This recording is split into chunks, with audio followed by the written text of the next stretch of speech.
자, 오늘은 디모데 성경 사랑학교 이제 8번째 시간으로 기도와 하나님의 말씀입니다. 여러분, 우리가 지난주에 성령님과 하나님의 말씀, 그 주요 포인트는 뭐죠? 우리가 성경을 이제 앞으로 어떻게 대하고 어떻게 읽으며 어떻게 적용할 것인가. 여러분, 성경은 그냥 일반적인 책이 아닙니다. 하나님이 우리에게 주신 사실은 대단히 영적인 책이에요. 아멘. 우리가 예를 들어서 공부도 잘하고 똑똑한 사람이면 이해하는 데는 물론 도움이 되겠지만 그냥 똑똑하고 머리가 좋다고 해서 이 성경을 다 이해하고 받고 적용할 수 있느냐? 이건 약간 다른 개념입니다. 약간 다른 개념이에요. 어쩌면 똑똑하지 못해도 그렇게 명석하지 못하다 할지라도 어린아이와 같은 그런 심령, 또 이 말씀을 믿음으로 받고 얼마큼 이 말씀을 적용하고 살아내려고 하는 그런 의지가 있느냐에 따라서 이 말씀은 우리에게 전혀 다른 결과를 가져올 수 있다는 거예요. 여러분, 말씀은 정확히 누구와 연결이 되어 있습니까? 이 성경은 누구와 정확히 연결이 되어 있습니까? 하나님과 연결이 되어 있어요. 그래서 여러분들이 우리가 이 말씀을 어떤 자세, 어떤 마음으로 대하고 접근하냐에 따라서 하나님이 이 말씀을 통해서 우리에게 반응이 달라진다는 겁니다. 반응이 달라진다는 거예요. 그래서 여러분, 우리가 이 책이 나에게 어떤 책인가, 이 이해도 중요하고, 자, 우리가 성경을 대한다면 우리 나름대로 이 임의의 기준으로 대할 수 있겠죠. 그렇죠? 나는 이렇게 성경을 읽겠다. 나는 성경을 이렇게 대하겠다. 그 우리의 임의의 기준이 아니라 누구의 기준? 하나님이 성경에 기록하여 말씀하시기를 너희는 말씀을 이렇게 대하고 이렇게 읽고 이렇게 적용하고 이렇게 살아내거라. 이것을 우리 나름대로나 또는 우리 형편 사정에 따라서 임의의 기준으로 말씀을 적용할 것이 아니라 성경이 원하는 기준대로 적용할 때 이 성경의 효과, 시너지, 그 열매가 온전히 우리에게 부어질 수 있다는 것이에요. 한번 뒤돌아보세요. 나는 성경대로 성경을 대하고 있는가? 성경이 원하는 방식으로 나는 성경을 대하고 있는가? 그런 생각조차도 안 해볼 수도 있다는 거예요. 자, 그 기준은 우리가 정하는 것이 아니라 이 말씀을 주신 하나님이 정해 주셨어요. 뭘 그것까지 정해 주시나 이런 생각도 드는데 사실은 그렇게 해야만 이 말씀이 온전히 우리에게 들어올 수 있고 그 결과와 열매를 맺을 수 있다는 거죠. 여러분, 우리 신앙생활에 균형이 있다면 무엇이 있을까요? 자, 우리 신앙생활에 여러 가지 균형이 있습니다. 믿음과 행함의 균형, 또 신앙과 삶의 균형, 이런 밸런스를 우리가 잘 맞춰야 되는데요. 또 하나 중요한 게 있다면 바로 말씀과 기도의 균형이라는 것입니다. 여러분은 말씀과 기도 중에 어느 쪽에 가깝고 어느 쪽에 친한 것 같습니까? 여기서부터 우리가 사실은 약간 균형이 차이가 납니다. 자, 이것은 우리가 성경적으로 볼 때 물론 우리가 조금 더 편하고 더 우리에게 친숙한 부분은 있을 수 있으나 내가 편하다고 친숙하다고 해서 그쪽으로 치우쳐버리고 다른 한쪽을 배제해버리면 여러분은 건강하고 좋은 신앙이 될 수가 없다는 거예요. 아멘. 말씀과 기도는 어떤 것이 더 크다, 중요하지 않다 이렇게 볼 수가 없고요. 반드시 균형을 이루어 함께 가야 돼요. 사실은 우리가 말씀 따로 기도 생활 따로 이 자체가 성경적으로 이 두 가지를 잘못 이해하고 있는 거예요. 말씀 없는 기도가 있을 수 없고 기도 없는 말씀이 있을 수가 없듯이 기도와 말씀은 같이, 우리가 성령님도 진리와 성경과 반드시 함께 가는 분입니다. 아멘. 진리의 영, 성령의 검, 곧 무엇을 받으라? 하나님의 말씀을 받으라.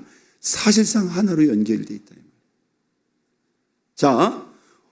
자, 기도와 하나님의 말씀, 이 메시지가 지금 무엇을 말할까요? 우리가 성경을 무엇으로 읽어라? 첫째, 성령님과 함께 성령님의 도움과 인도를 받아라. 이게 지난주의 내용이었어요.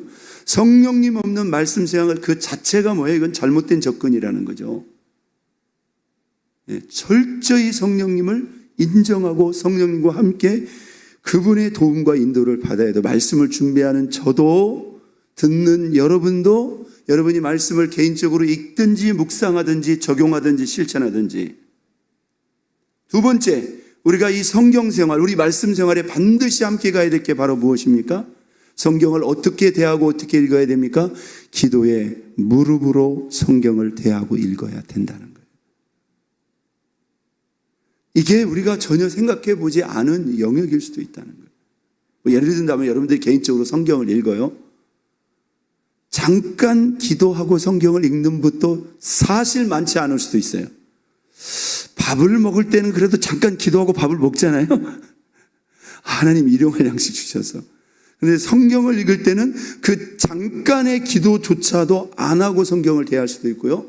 또 성경을 읽기 위해서 이 시간 내가 읽는 말씀, 묵상하는 말씀이 나에게 진짜 살아 역사하는 생명의 말씀이 되기 위해서 내가 말씀 읽기, 말씀 묵상을 위해서 정말 간절히 기도한 후에 말씀을 대하는 사람이 있을까요, 없을까요?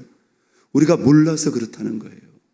이게 우리가 성경을 잘못 이해했고 잘못 접근하고 있는 거예요.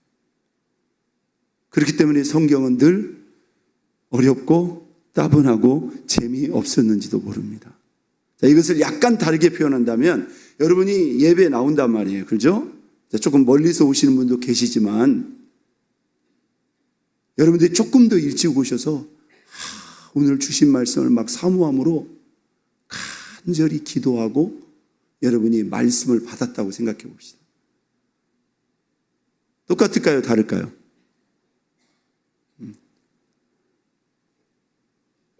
안 해보셨군요. 네. 제가 해본 바로는 다릅니다. 사실 말씀을 준비하는 저도 마찬가지죠. 설교 준비의 가장 중요한 부분이 사실은 기도예요. 기도. 그 본문을 읽고 묵상하면서 하나님 이 말씀을 통해서 우리에게 무엇을 원하세요? 이 말씀을 통한 하나님의 뜻, 기대, 바람, 소원, 하나님이 이 말씀을 통해서 나에게 주시는 교훈이 무엇입니까?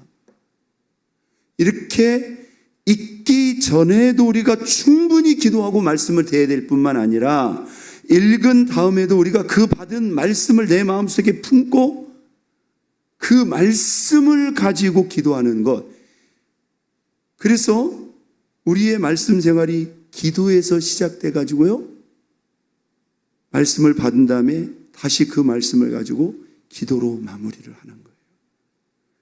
여러분, 이게 우리의 말씀 생활뿐만 아니라 우리 기도 생활에도 엄청난 변화를 가져다. 이게 성경적인 기도의 이해고요. 말씀에 대한 이해입니다.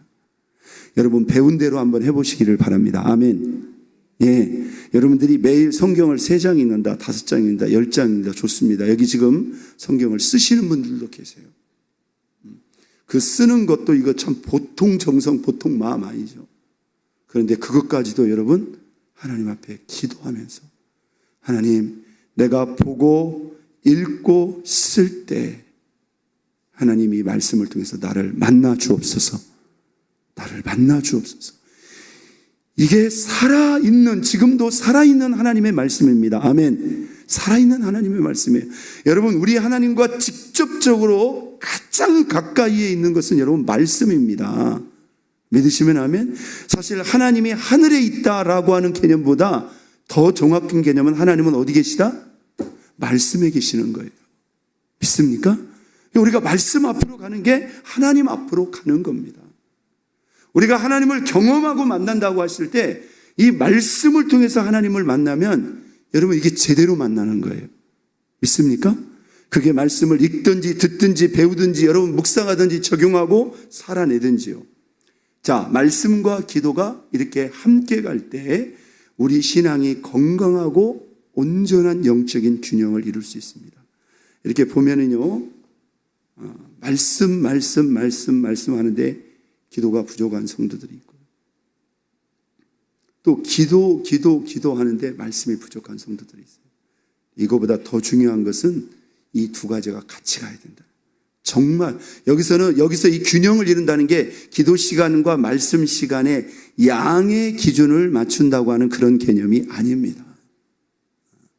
말씀을 읽으면서 기도하셔야 되고 기도하면서 말씀을 대하셔야 된다는 거예요. 아멘. 자, 이렇게 한번 우리가 해보자는 거예요. 자, 디모데전서 4장 5절 하나님의 말씀과 기도로 거룩하여짐이니라. 기도만이 아니라 말씀만이 아니라 말씀과 기도가 같이 갈 때 그때 온전한 은혜가 부어질 수 있고 여기서 거룩해질 수 있다는 겁니다. 에베소 4장 13절 이렇게 써요. 우리가 다 하나님의 아들 예수 그리스도를 믿는 것과 아는 일에 하나가 되어 온전한 사람을 이루어 그리스도의 장성한 분량이 충만한 데까지 이르리니 예수님을 믿는 것, 아는 것이 말씀에 관한 어떤 배움이라면 믿는 것은 무엇일까요? 찬양, 기도, 예배, 특히 기도를 우리가 생각할 수 있어요. 우리가 기도로 우리의 믿음을 직접적으로 적용하지 않습니까? 이 믿는 것과 아는 것, 믿는 것만 있어요. 주여 믿습니다, 주여 믿습니다. 근데 아는 게 없어요. 여러분, 그건 제대로 믿을 수가 없는 거예요. 말씀이 없는 믿음, 말씀이 없는 기도, 과연 하나님하고 통할 수 있을까요? 깊이 있는 대화할 수가 없는 겁니다. 하나님이 원하는 모든 대화는 어디에 있다? 말씀에 있는 거예요. 그래서 이 말씀과 기도가 따로 놓지 않고 말씀이 가득한 기도가 풍성한 말씀이 되면 기도는 기도대로, 말씀은 말씀대로 바로 온전한 균형을 이루는 거예요. 여러분, 이 날개로 날아가는 새가 만약에 한쪽만 날개짓을 하면 어떻게 되겠어요?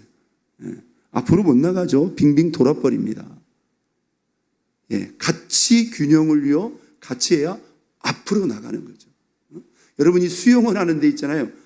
이렇게 해야 될 거 아니에요. 그렇죠? 근데 만약에 한쪽으로만 한다면 이게 얼마나 힘들겠냐 이 말이죠.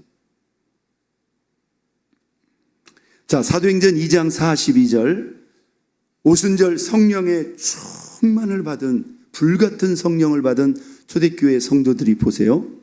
그들이 여전히 누구의 가르침? 사도의 가르침, 곧 말씀의 가르침을 받았다는 거예요. 불같은 성령 받았으니까 다 끝난 게 아닙니다. 여전히 말씀의 지도, 또 서로 교제하며 떡을 뗐다. 이게 음식을 나누며 서로 교제하는 거. 이게 그냥 음식 먹는 게 아닙니다. 이게 영적인 진정한 교제를 말하는 거예요. 이게 신앙생활의 세 가지 핵심입니다. 말씀의 교육과 지도, 그 다음에 성도 안에서의 진정한 사랑과 교제, 그리고 오로지 뭐 했다? 기도하기를 힘썼다. 아멘. 자, 기도만 한 게 아니에요. 이들이 가르치기와 전도하기와 기도하기를 쉬지 않았다. 이게 초대교회, 교회다운 교회의 강점인 것입니다. 사도들이 나중에 안수 집사님들, 교회 일꾼들을 세우면서 이렇게 말을 하죠. 우리는 기도하는 것과 말씀 전하는 것을 전무하리라. 이게 목회자들의 중심, 핵심 사역이 돼야 됩니다. 자, 우리 목사님들도 좀 일찍 나오셔서 기도로 준비하고 그렇게 예배를 할 수 있도록 저도 이렇게 말씀을 많이 하는데, 기도해야 돼요, 기도. 우리 예배를 앞서서 우리 준비하시는 모든 구역장님들도 마찬가지입니다. 그냥 구역 모임을 준비할 때도 그날은 더 많이 기도하시고 또 미리 와서 기도로 준비하시고 이렇게 기도로 준비한 예배는 분명히 다르다는 것입니다. 다르다는 거예요. 자, 위대한 성령의 사람, 기도의 사람인 앤드류 메러에게는 이런 기록을 남겼습니다. 자, 상당히 의미 있고 중요한 메시지가 담겨져 있는 말이에요. 말씀과 기도는 하나다. 말씀은 하나님께서 나에게 하시는 말씀이며 기도는 내가 하나님께 드리는 말씀이다. 이 둘이 뭐야? 만나야 온전한 연합이 일어난다. 이게 번역상 100%일지는 제가 잘 모르겠는데요. 여러분, 우리의 말씀과 기도가 이렇게 완전히 하나로 연결이 되면 여기서 강력한 영성이 나오는 것입니다. 믿으시면 아멘. 여러분의 최상의 기도는 어떤 기도일까요? 여러분의 말씀, 여러분의 기도에 하나님의 말씀이 적용되는 거예요. 믿습니까? 내가 읽고 묵상하면서 하나님이 나에게 주신 그 말씀을 적용하고 결단하고 살아낼 수 있도록 기도하면 하나님이 그 기도를 제일 기뻐하고요, 제일 뜨겁게 반응합니다. 믿으시면 아멘. 저는 목회 현장 속에서 이렇게 설교를 하다 보면, 특히 새벽 예배 때 설교를 하다 보면 새벽 예배 설교도 항상 똑같지가 않습니다. 본문에 따라 또 어떤 그런 적용에 따라서 더 메시지가 좀 클리어하고 좀 선명한 그런 메시지가 있잖아요. 그래서 성도님들이 착착 말씀을 받는단 말이에요. 그리고 성도들이 그 말씀의 은혜를 받고 그 말씀을 딱 붙잡고, 하나님 내가 이렇게 할 수 있게 해달라고, 하나님 내가 이렇게 살고 싶다고, 하나님 이 말씀이 내게 이루어지게 해달라고. 여러분, 하나님이 은혜 주지 않을 이유가 없는 거예요. 지금 말씀을 실컷 듣고 말씀은 싹 처리 빼고 하나님 있잖아요 하면서 내 문제만 달라고 하는 거예요. 말씀에 대한 기도는 하나님이 들어본 적이 없어. 그러니 언제 수준이 올라갈 거냐고요. 여러분, 우리 일상의 삶은 하나님 앞에 아무것도 아닙니다. 물론 우리가 그것도 구해야 되겠죠. 모든 것을 기도와 간구로 구할 수 있겠죠. 근데 저와 여러분의 기도의 우선순위, 저와 여러분의 기도의 중심부에 하나님의 말씀을 세울 수 있기를 주의 이름으로 축원드립니다. 여러분, 뭐가 신령한 기도예요? 뭐가 강력한 영성의 기도입니까? 하나님의 말씀을 담고 하나님의 말씀을 받들어 드리는 기도예요. 여러분 자녀가 내가 아버지 어머니 뜻대로 하고 싶다고 파고와서 하면 여러분 마음이 어떠하겠네. 이렇게 딱 보면 분명히 자기 뜻도 있고 자기 하고 싶은 것도 있고, 지금 아버지 어머니 하자는 대로면 자기가 상당히 힘들고 손해를 보는데도 어머니 아버지의 마음을 헤아려 가지고, 아버지 어머니 내가 아버지 마음 내 부모님 뜻대로 하겠습니다. 전혀 싫은 내색도 않고 그러면 여러분 마음이 어떠하겠느냐 이 말이에요. 세상에 이렇게 내 마음을 헤아리는구나. 감동 안 받을 부모가 어디 있느냐 말이에요. 자기 입장 생각하지 않고 부모님의 마음을 헤아리고, 이게 또 우리 부모님이 더 기뻐하시고 부모님에게 도움이 된다면 내가 조금 포기하고 내가 부모님 뜻을 받들이, 뭐 이런 사람들이 많지는 않겠지만요, 여러분 그렇게 한다면 그 부모님 마음이 어떠하겠느냐 말이에요. 여러분, 하나님이 우리에게 주시는 말씀이 진정 하나님 당신을 위해서 주시는 말씀일까요? 아닙니다. 우리 하나님이 뭐가 부족한 게 있어요? 우리 하나님이 하나님 노후를 신경 써달라고 합니까? 우리 하나님이 뭐 철따라 맛있는 걸 해달라고 합니까? 뭐 옷을 사달라고 합니까? 하나님은 주고 싶은 것밖에 없어요. 여러분, 이게 최상의 기도고, 또 어떤 사람의 말씀이 최상의 말씀일까요? 그 말씀을 이해하기 위해서, 받기 위해서, 적용하기 위해서 정말 간절히 무릎의 기도가 뒷받침된 그 말씀. 이렇게 몇 번 들어보고 아이고 나도 알겠네 이렇게 머리로 이해하는 그 정도 가지고는 안 된다는 거죠. 자, 이 둘이 하나가 돼야 된다. 자, 말씀이 없는 기도는요, 거의 대부분 자기 중심적으로 기울어진 이기적인 잘못된 기도일 수 있다. 잠언 28장 9절, 상당히 중요하고도 깊이 있는 말씀입니다. 사람이 귀를 돌려 율법을 듣지 아니한다면 그의 기도가 뭐하다? 가증하다. 그의 기도는, 그러니까 전혀 말씀 귀를 돌려버렸다는 게 뭘까요? 말씀에는 전혀 관심을 안 둔다는 거예요. 그 사람의 기도 속에는 거의 뭐가 없다는 거예요? 하나님의 말씀은 안중에도 없다는 거예요. 그냥 내가 원하는 것만 달라는 거예요. 여러분, 하나님이 그거 모를 것 같습니까? 하나님 당연히 아시죠. 그러니까 오늘 우리의 기도의 수준을, 우리의 기도의 질을, 수준을 높이기 위해서 여러분 하나님 말씀을 넣어야 됩니다. 우리가 왜 말씀을 읽느냐 말이에요. 내가 그 말씀대로 기도하고 내가 그 말씀대로 살아내기 위해서 말씀을 읽는 겁니다. 아멘. 그럼 뭐 하나님의 은혜와 축복이라는 것은 어떻게 하나님이 안 줄 수가 있겠어요? 아멘. 여러분들이 성경적인 관점에서 이해는, 자, 우리가 잘 아는 야고보 4장 3절에도 구하여도 왜 받지 못하느냐? 정욕으로 쓰려고 잘못 구하기 때문이라. 정욕으로 쓰려고 잘못 구하게 돼요. 구하여도 받지 못하면 정욕으로 쓰려고 이게 잘못 구한다는 거예요. 물론 여러분, 우리가 원하는 바 하나님께 구할 수 있지만 이 잘못 구한다는 이 개념이 뭘까요? 하나님의 뜻은 전혀 생각하지도 않고 그냥 내 중심대로, 내 욕심대로만 구한다면 여러분, 이것은 잘못된 기도. 이 모든 것이 뭘까요? 기도를 성경적으로 이해하고 있는 게 아니고요, 말씀도 잘못 이해하고 있는 거예요. 사도행전 8장에 가면은요, 사마리아 성에 빌립 집사님을 통해서 강력한 복음의 역사가 일어납니다. 한 성 전체가 집사님 한 분 때문에 들썩들썩합니다. 여러분 때문에 목동이 들썩일 수 있기를 바랍니다.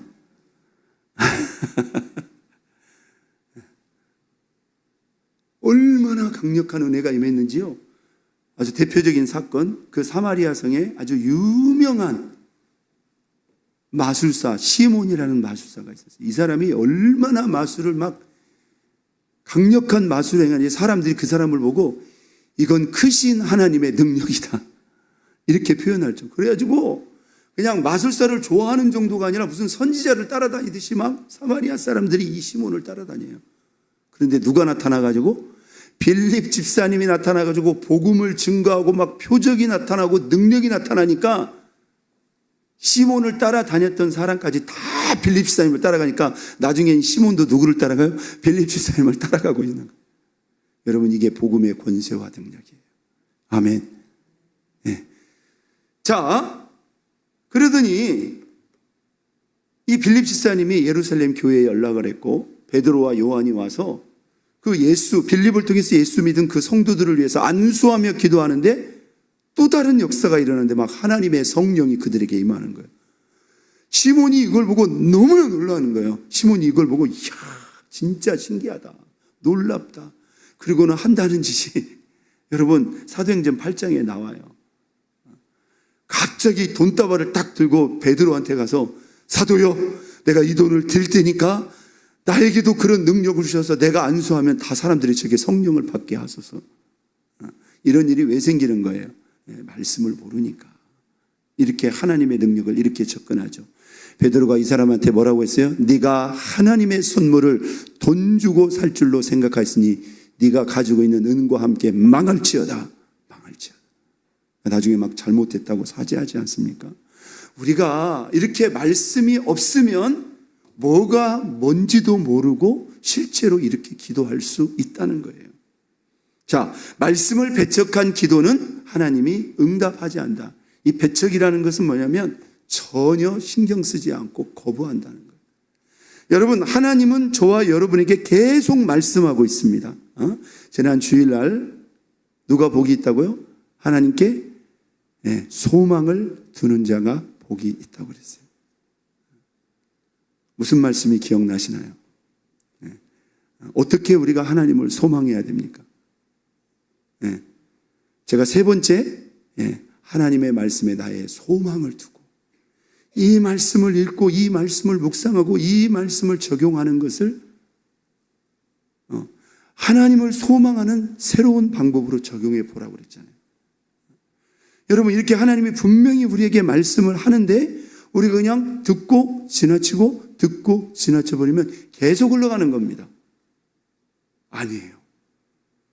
적어도 주일날 주신 그 말씀을 잡고 내가 이번 주간은 이 말씀을 한번 그대로 해봐야 돼.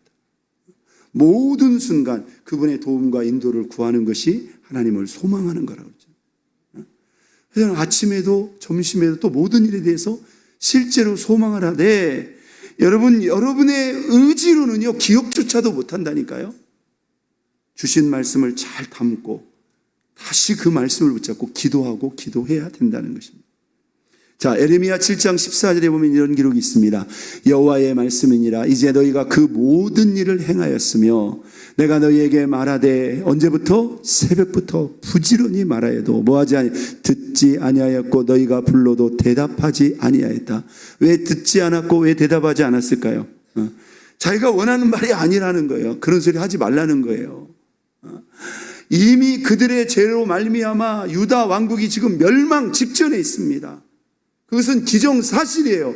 그런데 그들의 죄로 말미암아 그들이 멸망하지만 하나님은 그럼에도 불구하고 예레미야를 통해서 그들이 그 멸망 가운데서도 피해를 최소화하고 더 큰 재앙을 만나지 않기 위해서 그들에게 피할 길, 살 길을 제시하는데 이 사람들은 그건 우리가 원하는 바가 아니라는 거예요. 우리 앞에서 그런 말 하지 말라는 거예요. 자기들이 원하는 말씀이 아니라고 귀를 닫아버리는 거예요. 하나님이 언제부터? 새벽부터 부지런히 종일 따라다니면서 말을 했는데 안 듣는 거예요. 자, 그러니 이어지는 16절에 이렇게 말, 그런 정도는 하나님이 에레미야에게 너는 이 백성을 위하여 뭐 하지 말라? 기도하지 말라. 그들을 위하여 부르짖어 구하지 말라. 내게 간구하지 말라. 내가 내게서 듣지 아니하리라. 네 에레미야, 네가 기도한다 할지라도 저렇게 말씀을 완강히 끝까지 거부하는 저들을 위해서 기도할 것 없다. 나는 안 받겠다 이거예요.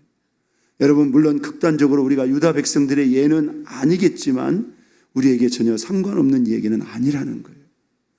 우리도 하나님의 말씀에 대해서 이렇게 선별적으로 혹은 별로 살아보려고 적용하려고도 하지 않으면서 그냥 내가 원하는 것만 달라는 거예요. 이런 부분은 우리가 고쳐져야 된다는 거예요. 자, 우리가 하나님 앞에 기도를 하면서 최상의 조건은 어떤 상황일까요? 우리 예수님이 포도나무 비유 가운데 이런 말을 남겼습니다. 읽어볼까요? 너희가 내 안에 거하고 내 말씀이 너희 안에 거한다면 무엇이든지 원하는 대로 구하라. 그리하면 이루리라. 아멘. 너희가 내 안에 거하고, 주님과 우리와의 관계죠. 우리와 주님과의 관계. 그리고 내 말이 너희 안에 거한다면 네가 원하는 게 뭐야? 솔로몬에게 그랬죠. 하나님이 네가 원하는 게 뭐냐? 여러분, 그 기도요, 우리도 그 응답 우리도 받을 수 있습니다. 오늘 하나님은 우리가 예수님 안에 거하며 그 말씀만 있다면 원하는 대로, 이 사람은 하나님 앞에 제대로 기도할 뭐가 준비가 됐다는 거예요. 무엇이든지 원하는 대로 구하라. 네가 내 안에 거하고 하나님의 말씀이 너희 안에 있다면 무엇이든지 내가 다 주겠다. 이런 말씀이에요. 이런 말씀이에요. 그러니 이렇게 말씀과 기도가 하나 된 관계 속에서 말씀 생활도 기도 생활도 최적의 조건과 은혜를 이룬다는 겁니다.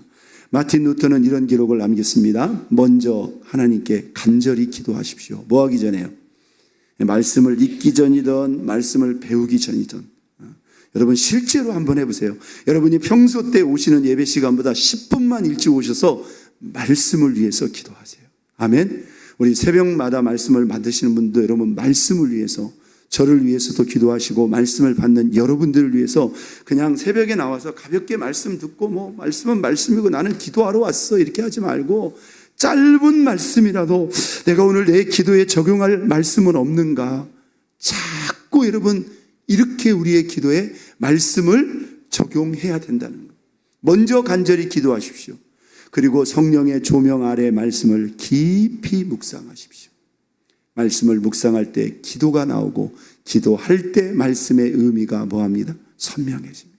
이게 그냥 나오는 말인 것 같지만 오랜 기도와 말씀 생활의 영성의 배경 가운데서 나오는 말입니다. 자, 기도하면 누구의 조명? 성령님이 오셔서 우리를 조명하신다는 거예요. 그러면 말씀이 깊이 있게 와닿고, 말씀이 깊이 있게 와닿으면 그 말씀을 가지고 기도하고, 아멘. 기도와 말씀이 서로 맞물려서 가는 거예요.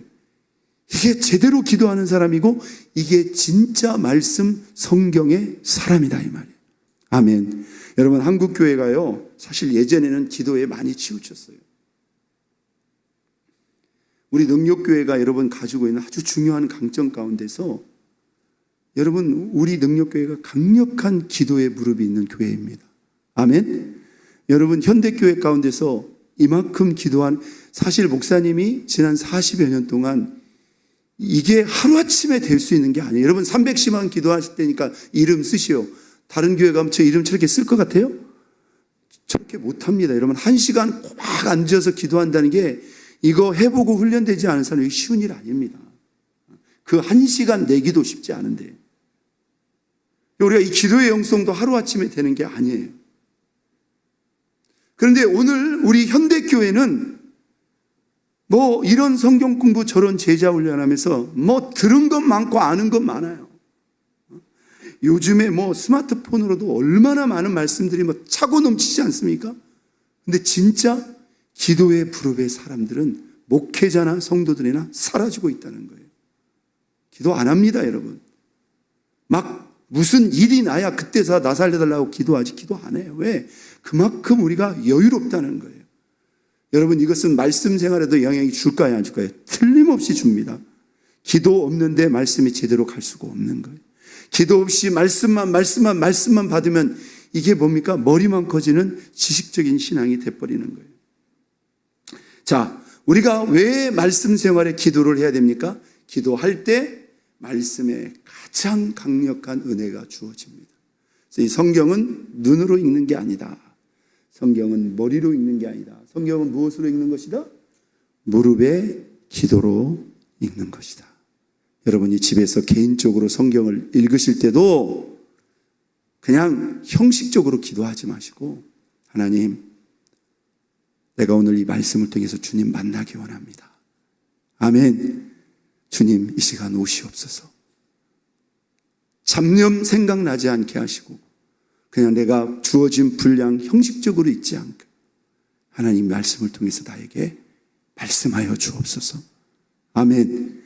이렇게 여러분들이 간절히, 그냥 다른 기도하지 말고 말씀 그 자체만을 놓고 간절히 기도해보고 여러분 말씀을 한번 읽어보시라 이 말이에요. 이게 성경적인 말씀 대하는 자세입니다. 여러분, 그 크고 높으신 하나님의 말씀을 우리가 듣고 받는 자세 당연한 것이죠. 자, 기도할 때 말씀을 사랑하고 집중하게 된다. 여러분, 우리가 은혜가 없으면요, 말씀 읽어야 됐다는 생각도 안 들어요. 아세요? 예배 시간 외에는 말씀 안 본다 이 말이에요. 근데요, 여러분 안에 은혜가 있으면요, 자꾸 말씀이 생각나요. 예배 시간이 기다려진다.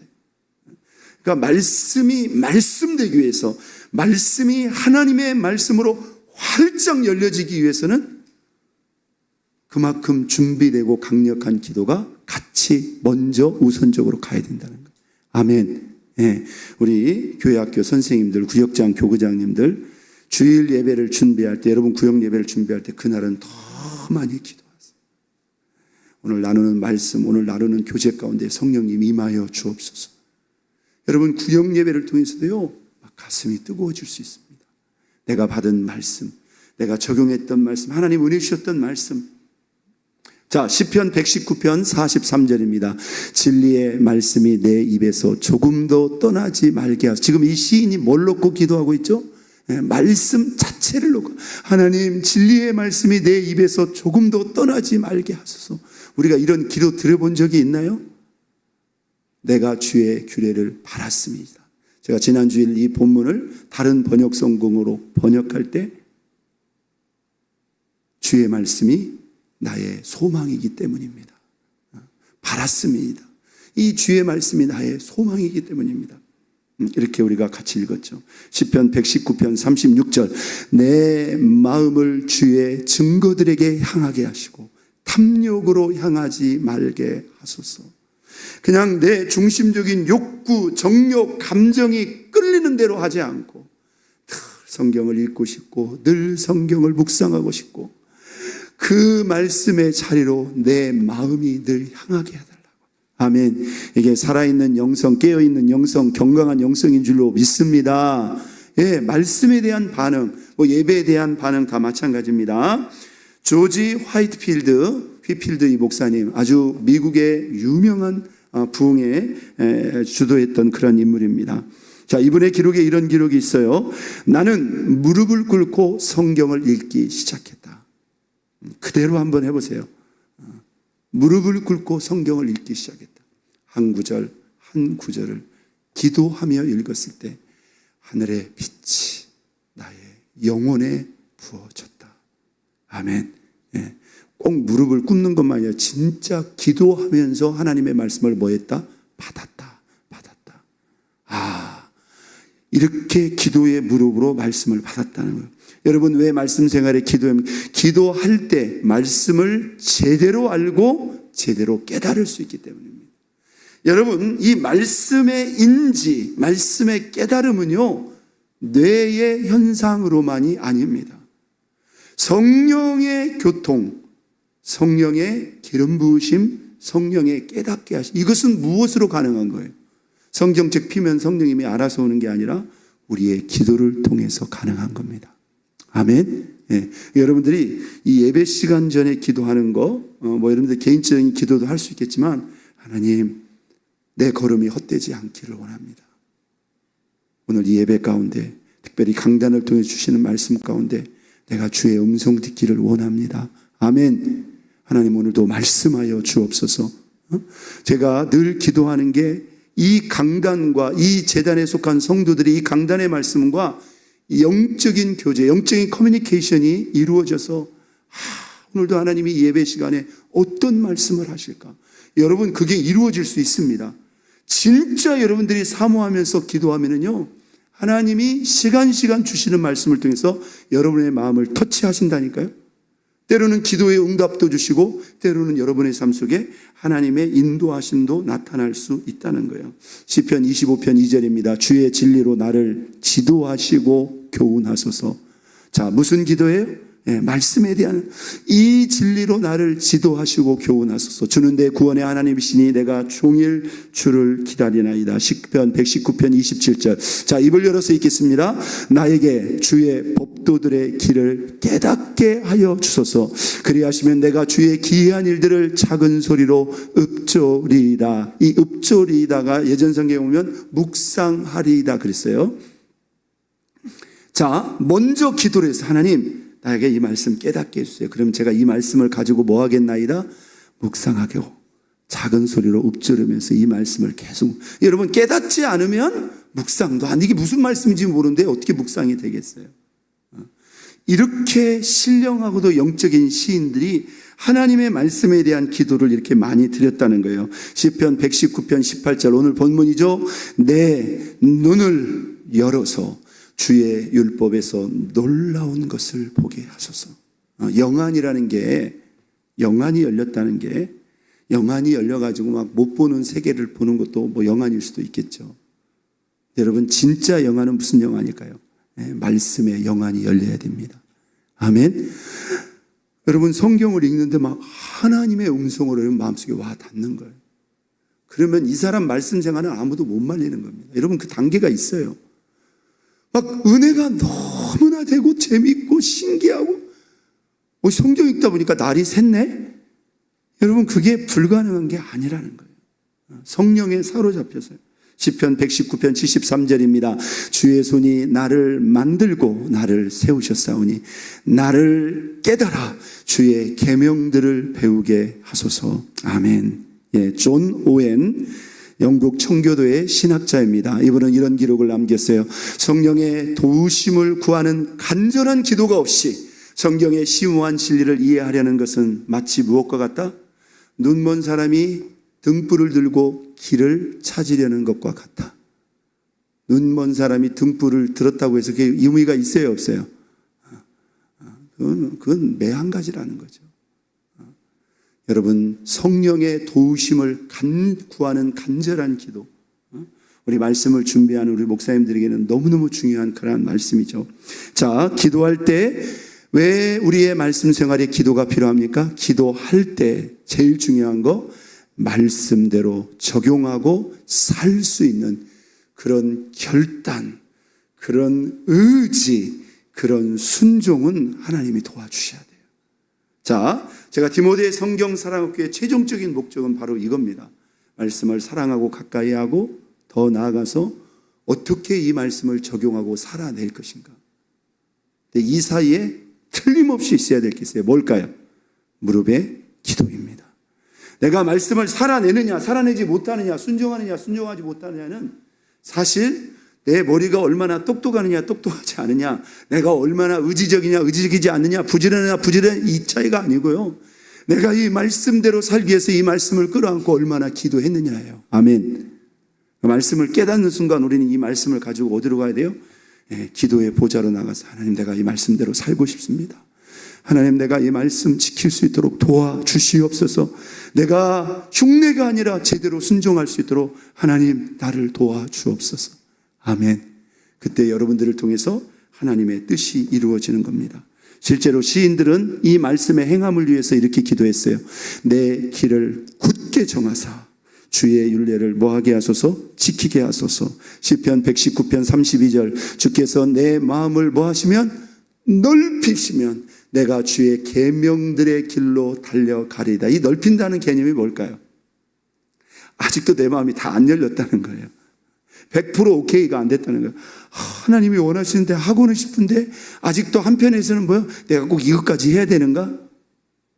이면서 자꾸 내 중심적이고 인간적인 생각이 내 마음을 다 열지를 못해요. 그때 기도하라는 거예요. 하나님, 이 말씀이 원하는 바, 하나님이 내 마음을 활짝 열어주시면 내가 주의 계명들의 길로 뭐하게? 달려가겠나이다. 시편 119편 33절 읽겠습니다. 여호와여, 주의 율례들의 도를 내게 가르치소서. 내가 끝까지 지키리이다. 여러분, 자, 우리가 말씀 배웠죠? 기도하지 않고 기도하는 가운데 성령의 도움이 없다면 우리는 깨닫지도 못하고요, 지킨다는 것은 이것은 안 되는 거예요. 그러나 기도하면 깨달을 수 있을 뿐만 아니라 뭐 할 수 있다? 지키고 살아낼 수 있다. 시편 119편 34절입니다. 나로 하여금 깨닫게 하여 주소서. 1차죠. 두 번째, 내가 주의 법을 준행하며 전심으로 지키리이다. 아멘. 여러분, 생각해 보십시오. 기도 없는 말씀 생활은 안 되는 일입니다. 기도 없는 말씀 생활은 상상도 할 수. 그러나 기도 있는 말씀이라면 여러분이 받지 못할 말씀, 깨닫지 못할 말씀, 행하지 못할 말씀이 없다. 내가 말씀대로 살고 싶어서 기도하는데 하나님이 도와주겠어요? 안 도와주겠어요? 당연히 도와주죠. 당연히 도와주죠. 자, 개혁신학자인 아더 핑크 목사님은 이런 기록을 남겼습니다. 성경 연구의 가치는 우리가 얼마나 많은 구절을 외우느냐가 아니라 그 구절을 우리 삶에 적용하도록 얼마나 기도로 구하느냐에 달려있다. 내가 이 말씀을 끌어안고 하나님, 내가 이 말씀 꼭 지키고 싶습니다. 내가 살아낼 때까지, 순종할 때까지 여러분 기도하면서 하나님 도와달라고. 하나님이 틀림없이 반드시 도와주실 줄로 믿습니다.